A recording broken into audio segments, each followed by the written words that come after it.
Elle entra dans l'atelier à 11h45 du soir, un vendredi, et n'en ressortit jamais tout à fait elle-même. Je sais ce que messieurs vont dire, que je suis hystérique, que je suis ignorante, qu'une femme de ma condition ne comprend pas ce que ses yeux voient. Mais j'étais là. J'ai attendu dehors, dans la voiture, comme Madame Marguerite Delvaux me l'avait ordonné.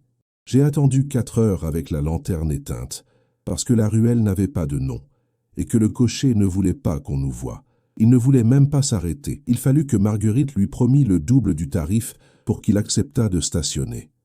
Même ainsi, il garda les yeux fixés sur les chevaux pendant toute la durée de l'attente, refusant de regarder la porte. La ruelle elle-même était étrange dès l'approche. Pas de pavés disjoints comme ailleurs à Lyon. Le sol était lisse, presque poli, comme si des milliers de pas invisibles l'avaient usé sur des siècles. Les bâtiments de chaque côté se penchaient légèrement l'un vers l'autre, comme des vieillards qui se confient un secret trop lourd pour être dit debout. Et il n'y avait pas de vent, aucun. Même quand la brise soufflait fort sur le reste de la ville, dans cette ruelle, l'air était immobile, épais, presque chaud malgré la saison. Une chaleur qui n'était pas celle du feu ni du corps, une chaleur ancienne, patiente, comme celle d'une pierre qui a absorbé le soleil pendant des années et le restitue lentement dans le noir. Je remarquai aussi les fleurs. Une couronne accrochée à la porte, des fleurs séchées, d'une espèce que je n'avais jamais vue dans aucun jardin ni aucun marché de Lyon. Leurs pétales étaient d'un blanc légèrement translucide, presque comme de la peau fine tendue sur de petits os. Elles ne sentaient rien, pas de parfum, pas d'odeur de fleurs séchées, pas même la poussière qu'on aurait attendue. Elles sentèrent le vide. Je n'osais pas les toucher. Marguerite, elle, avait regardé la couronne avec une expression que je ne lui avais jamais vue. Pas d'admiration, pas d'inquiétude, pas de curiosité. Une reconnaissance, comme si elle avait vu ces fleurs quelque part avant, dans un endroit dont elle ne parlait pas. Quand la porte s'ouvrit enfin à 3 heures du matin, la femme qui en sortit portait la robe de Marguerite, avait les gestes de Marguerite, jusqu'à la façon d'incliner la tête en montant dans la voiture. Sa démarche était identique, son parfum était identique. Même la petite toux sèche qu'elle avait parfois en soirée lorsqu'elle avait trop parlé, identique.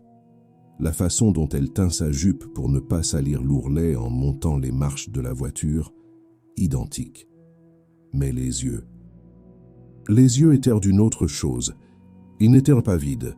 Cela, j'aurais pu le supporter. Des yeux vides, on peut les expliquer. La fatigue, la maladie, le chagrin. Ils étaient trop pleins. Pleins de quelque chose qui n'était pas une pensée, pas une émotion.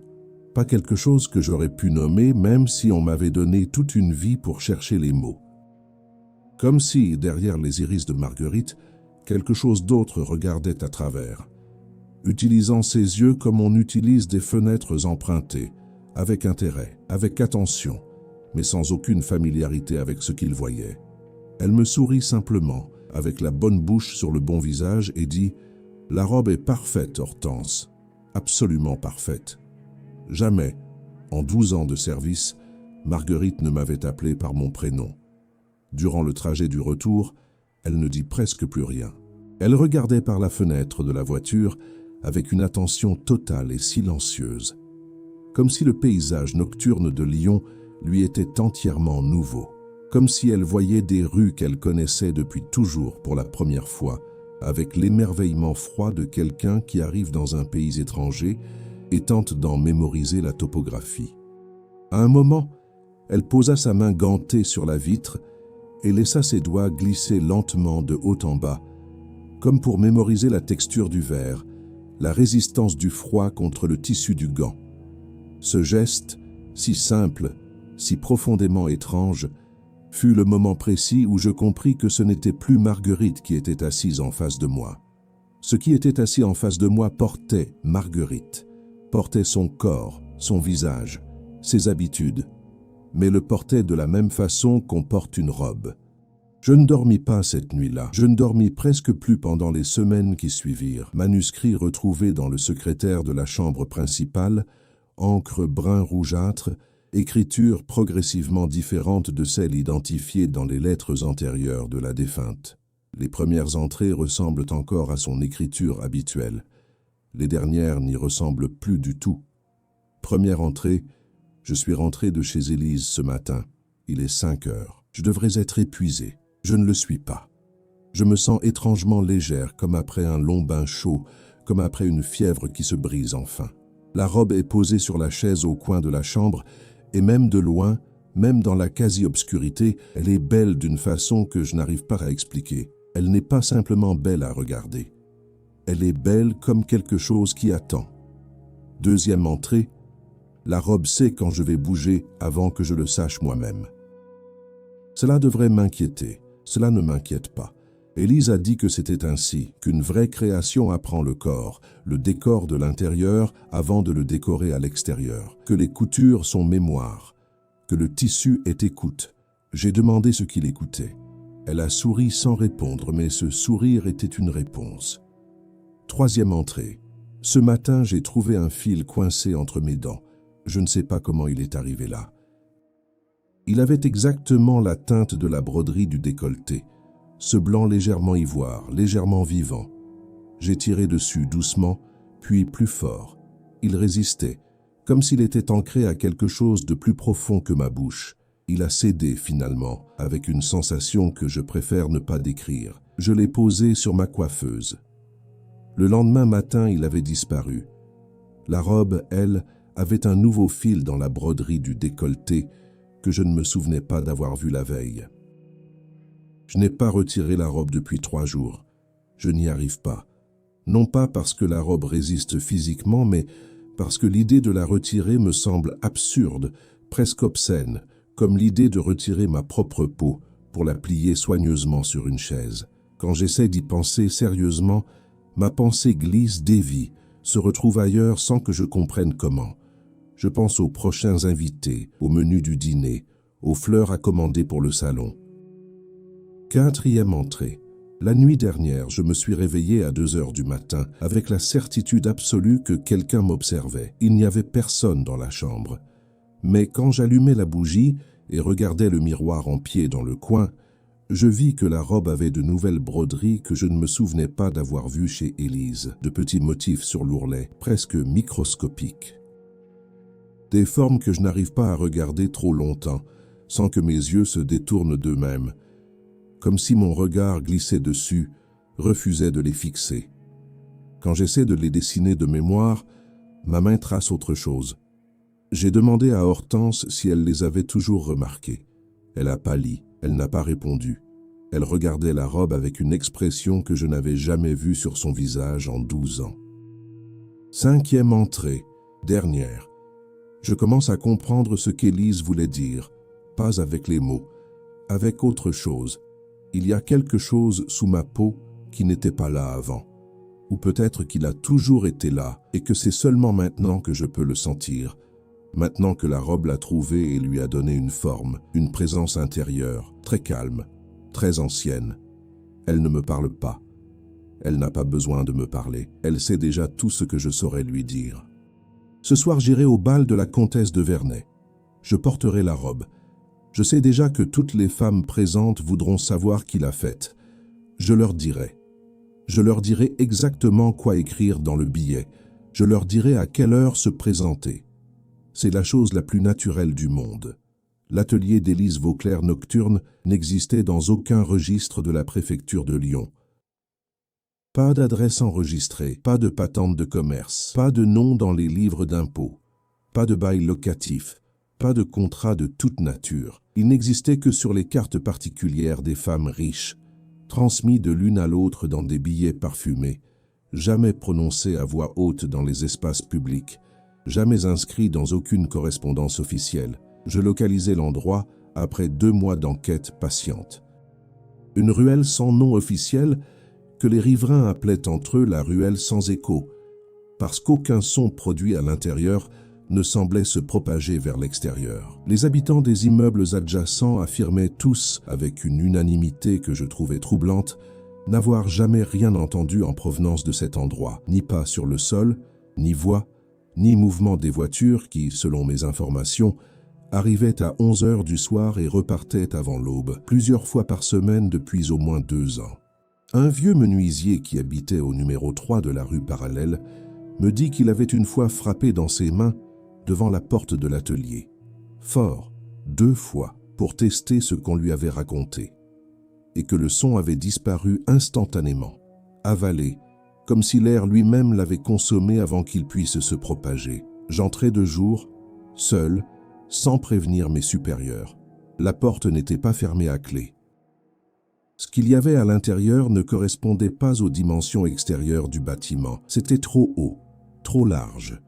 Une impossibilité architecturale évidente que je notais soigneusement dans mon rapport préliminaire et que mes supérieurs me demandèrent de retirer avant toute transmission officielle, au motif que cela nuirait à la crédibilité de l'enquête. Je retirai le passage. Je ne retirai pas la certitude. L'odeur était la première chose qu'on remarquait. Cire brûlée d'abord, des dizaines de bougies consumées disposées en cercle sur le sol, jamais dans des chandeliers, jamais en hauteur, toujours au ras du plancher, comme si la lumière devait venir d'en bas plutôt que d'en haut. Et sous l'odeur de cire, quelque chose d'autre plus difficile à nommer, l'odeur qui existe à l'intérieur d'un gant porté trop longtemps. L'odeur de peau qui a été contenue, comprimée, maintenue dans le noir pendant des heures. Une odeur intime et légèrement écœurante. Les bougies n'étaient pas allumées quand j'entrais, mais les mèches étaient fraîchement noircies et la cire encore molle par endroits. Quelqu'un avait été là peu de temps avant moi. Sur les murs et dans l'espace central, il y avait des formes. Des mannequins, crus-je d'abord, naturellement. Puis je réalisai en m'approchant que les mannequins n'avaient pas de support visible. Ils se tenaient debout seuls, avec des robes qui n'étaient pas fixées par des épingles, pas cousues à une armature intérieure, pas maintenues par un quelconque système mécanique que j'aurais pu identifier. Les tissus adhéraient simplement, comme si le mannequin n'était que le noyau d'une chose plus grande qui l'enveloppait de l'extérieur et le tenait debout de l'intérieur. Les robes elles-mêmes étaient extraordinaires. Même à la lumière froide et plate du jour d'hiver, même sans personne pour les porter, même dans ce silence absolu, elles avaient une présence, une densité. On aurait dit qu'elles occupèrent l'espace d'une façon légèrement différente des autres objets dans la pièce, comme si les lois ordinaires de la lumière et de l'ombre ne s'appliquaient pas tout à fait à elles de la même façon qu'au reste. Je notais que ma propre ombre, projetée par la lumière de la fenêtre, s'arrêtait nettement avant de les atteindre. L'un des mannequins tourna ce que je croyais être une tête de bois lorsque je me déplaçais vers le fond de la salle. Ce mouvement était lent, délibéré, absolument impossible pour un objet inanimé en bois ou en plâtre. La tête pivota d'environ 15 degrés dans ma direction et s'immobilisa. La robe qui l'enveloppait eut un léger frémissement, comme si un souffle venait de passer à travers le tissu de l'intérieur. Je sortis. Je n'y retournai pas. Dans mon rapport officiel, j'écrivis que l'atelier était vide et ne présentait rien d'inhabituel. C'était un mensonge prémédité. C'est le seul mensonge délibéré que j'ai commis en 21 ans de carrière dans la fonction publique et je dors légèrement mieux depuis que je l'ai couché sur le papier. Comme si le mensonge officiel construisait un mur entre ce que j'avais vu et ce que le monde exigeait que j'aie vu. Ce mur est mince. Certaines nuits, je l'entends, narré par une femme non identifiée à la demande du préfet. Elle refusa de donner son nom. Elle refusa également de retirer ses gants durant tout l'entretien, alors que la chaleur de la pièce le rendait incongru. Le scribe nota qu'elle gardait les bras croisés sur la poitrine de façon constante, comme pour maintenir quelque chose en place. Je l'ai vue travailler, une seule fois, parce qu'elle me l'avait permis. Elle dit que c'était un privilège rare, qu'elle n'admettait jamais de témoins, mais qu'elle faisait une exception pour moi ce soir-là.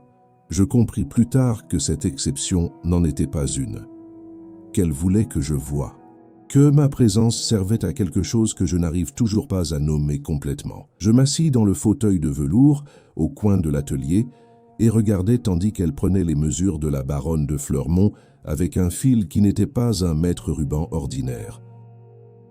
Il était blanc, très fin, presque transparent par endroits, et il se réchauffait contre la peau de la baronne comme s'il avait sa propre température interne, comme si le fil était vivant, ou du moins traversé par quelque chose qui l'était. Quand Élise le retirait et lisait les marques dessus à la lumière des bougies, je voyais que ces marques n'étaient pas régulièrement espacées comme des unités de mesure. Elles ressemblaient à une écriture fine, dense, une écriture qui s'imprimait dans le fil au fur et à mesure qu'il touchait la peau, comme si la peau elle-même écrivait quelque chose que seul ce fil pouvait lire.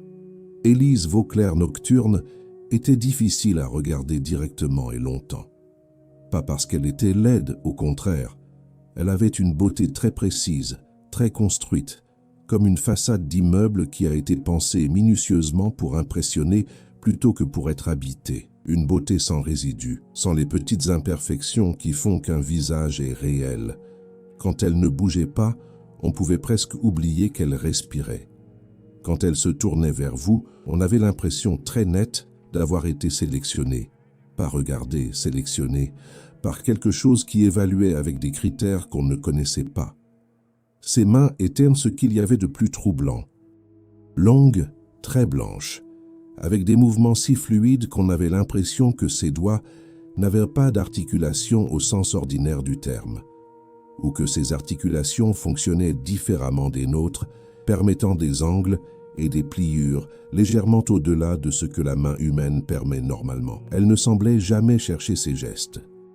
Chaque mouvement arrivait exactement là où il devait arriver, avec une précision absolue et une économie totale, sans hésitation, sans correction, sans le petit flottement imperceptible que tous les gestes humains contiennent et qu'on ne remarque que par son absence. Elle n'utilisait pas d'épingle. Elle utilisait une longue aiguille en os. De quel os, je ne saurais pas dire, mais l'objet avait une couleur légèrement jaunâtre qui n'était pas celle de l'ivoire travaillé et qui évoquait quelque chose d'organique, de récent. Quand elle cousait, l'aiguille pénétrait dans le tissu sans faire de bruit. Aucun bruit. Pas le frottement habituel de l'aiguille dans l'étoffe, pas le léger sifflement du fil qu'on tire. Un silence complet à chaque passage. Comme si la couture se faisait dans une autre dimension que le son, dans un espace légèrement décalé de la réalité audible.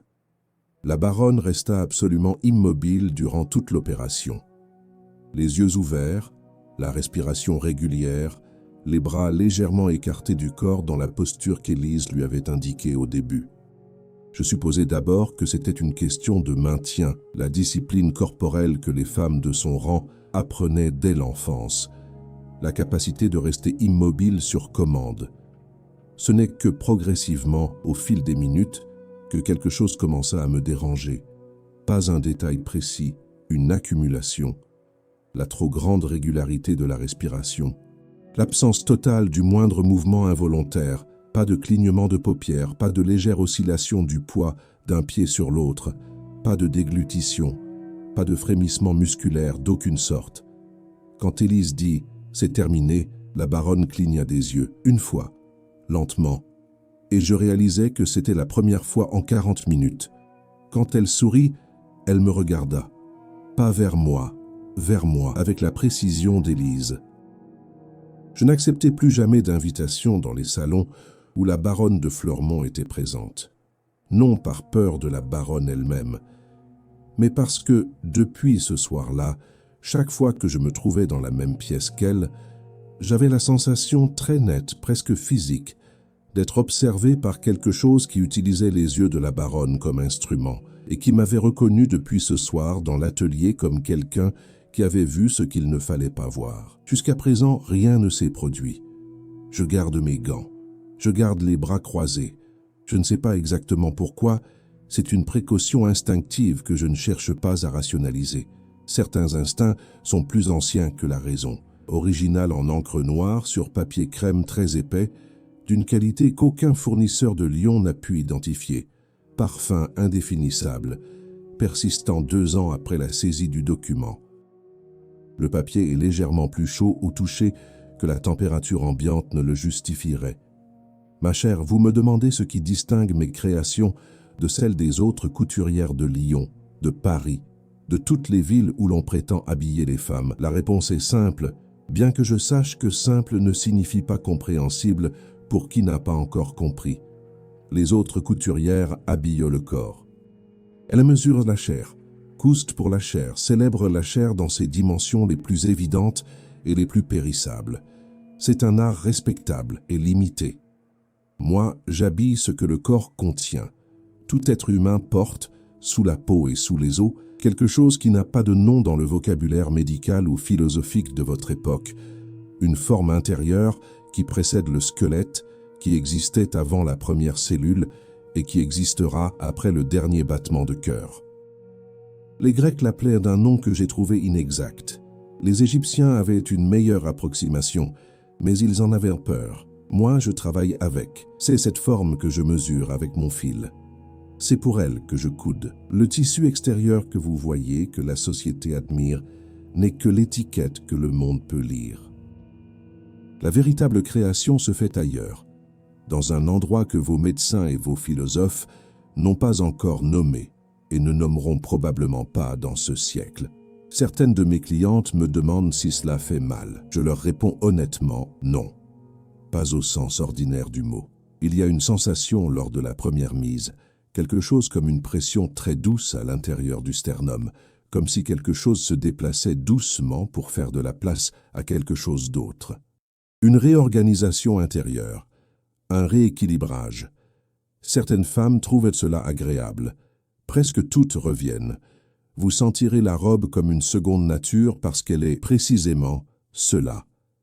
Elle apprendra votre façon de marcher dans les premières heures, votre façon de respirer dans les premiers jours, la chaleur particulière de votre peau à 3 heures du matin dans la semaine qui suit. Avec le temps, la distinction entre ce qui est la robe et ce qui est vous deviendra difficile à établir.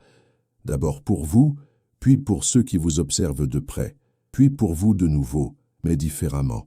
C'est cela, la perfection que les autres couturières ne peuvent pas atteindre. Elles créent des robes qu'on porte. Moi, je crée des robes qui portent. Je dois vous préciser une chose, parce que l'honnêteté est la base de toute relation entre une couturière et sa cliente.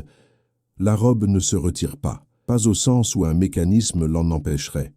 Les crochets se défont normalement, le tissu ne se rétracte pas. Rien de physique ne résiste. Simplement, à un certain point du processus, la question de retirer la robe cesse de se poser. Elle disparaît de votre pensée aussi naturellement que disparaît la question de retirer votre propre visage. Ce n'est pas une contrainte, c'est une clarté. Présentez-vous jeudi prochain à minuit, venez tel que vous êtes. N'apportez rien d'autre, ni bijoux, ni sous-vêtements de cérémonie, ni parfum. La création a besoin de vous dans votre état le plus proche de l'essentiel. Je vous attends. Avec toute ma considération EVN post-scriptum. Vous vous demandez peut-être comment j'ai obtenu votre adresse puisque vous ne m'avez rien envoyé et que nous ne nous sommes jamais rencontrés. La réponse est que nous nous sommes déjà rencontrés. Vous ne vous en souvenez pas encore, cela viendra. Note du transcripteur. La comtesse de Vernet se présenta accompagnée de son avocat et refusa de répondre à certaines questions. Le témoignage ci-dessous est partiel. La comtesse portait une robe noire d'une facture exceptionnelle. Lorsque l'inspecteur Blanc lui demanda de qui était cette robe, elle sourit mais ne répondit pas. Je n'ai pas vu Élise Vauclair nocturne nuire à quiconque. Je l'ai vue travailler, oui. J'ai porté ses créations, oui. J'ai recommandé son atelier à des amis, oui. Rien de tout cela n'est illégal. Les femmes qui ont disparu, et je conteste le mot « disparu », je préfère dire qu'elles se sont retirées de la vie sociale ordinaire, ont fait un choix, toutes, sans exception. Personne n'a été contraint, personne n'a souffert. Le problème, inspecteur, c'est que votre conception de la souffrance est trop étroite. Vous pensez que tout changement est une perte, que toute transformation est un dommage. Vous n'avez jamais considéré que certaines transformations sont des aboutissements. Madame la comtesse, 7 femmes ont disparu. 7 femmes ont choisi quelque chose que vous n'arrivez pas à comprendre. Il y a une différence. Où sont-elles? Là où nous serons toutes, un jour, plutôt que vous. Mais nous y serons habillés correctement. La comtesse se leva à ce moment et mit fin à l'entretien. Son avocat nota que la robe qu'elle portait laissa, sur la chaise en bois où elle s'était assise pendant 40 minutes, une légère empreinte que le personnel de nettoyage tenta d'effacer sans succès. L'empreinte n'était pas celle d'un tissu, elle avait la forme d'une main. Des 32 clientes identifiées ayant visité l'atelier entre 1840 et 1842, 7 disparurent sans laisser de traces. 23 revinrent et continuent de fréquenter les salons de Lyon, de Paris, de Marseille. 2 refusèrent de témoigner et présentèrent des avocats lorsqu'elles furent convoquées.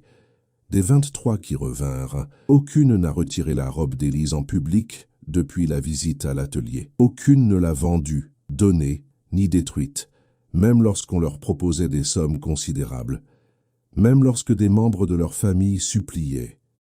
Quand on leur posait la question directement, « La robe peut-elle être retirée ?»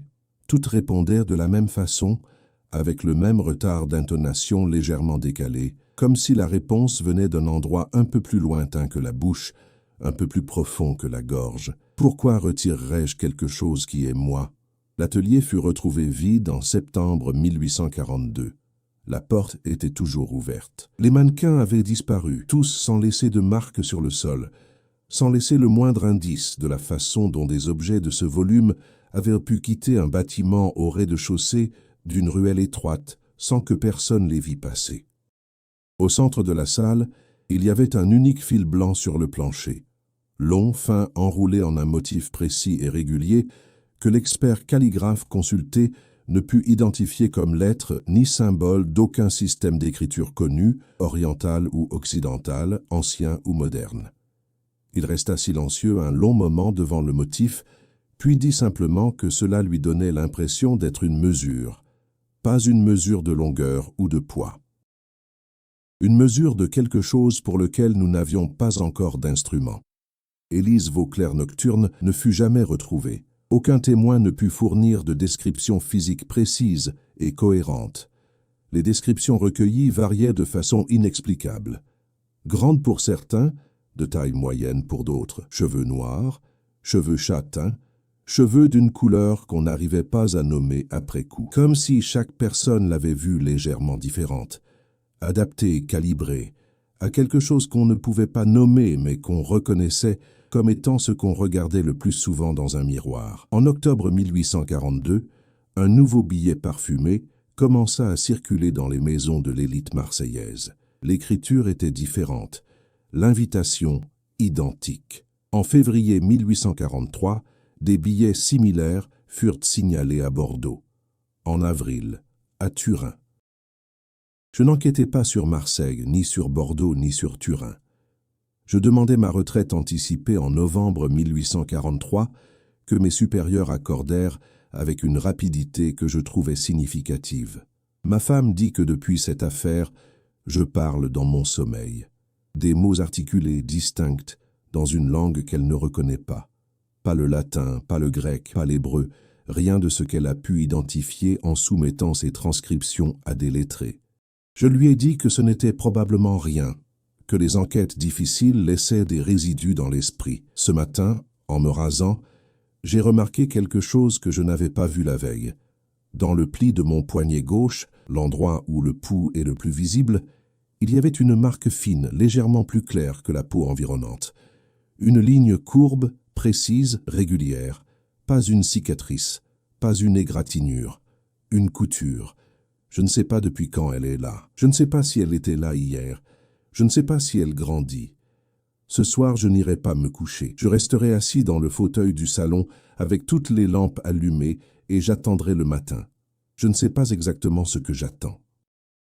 Je sais seulement que dormir me semble depuis ce matin une idée légèrement différente de ce qu'elle était hier, comme si quelque chose avait changé dans ce que le mot signifie, dans ce que l'acte implique, dans ce qui se passe à l'intérieur d'un corps pendant les heures où l'esprit lâche sa garde. Il y a une chose que je n'ai pas écrite dans mes rapports officiels, que je n'ai dite à personne, pas même à ma femme. Le soir où j'entrai dans l'atelier vide, après que le mannequin eut tourné la tête dans ma direction et que je fusse sorti précipitamment, dans ma hâte, je heurtai l'encadrement de la porte. Mon manteau accrocha quelque chose.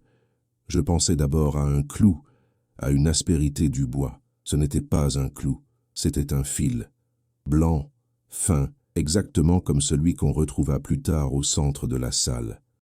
Il était accroché à la fibre extérieure de mon manteau, et quand je tirais pour me dégager, il ne se rompit pas. Il céda, mais vers l'intérieur, comme si au lieu de se détacher du manteau, il s'y enfonçait. Je regardai l'endroit le lendemain matin, à la lumière du jour, cherchant une anomalie dans le tissu du manteau. Il n'y avait rien à voir. Le tissu était lisse, normal, intact, mais le manteau était légèrement plus lourd qu'avant. Je le suis aussi, je crois. Fin des documents réunis par ordre du préfet Armand Deschênes. Classé confidentiel. Novembre 1843. Ne pas diffuser.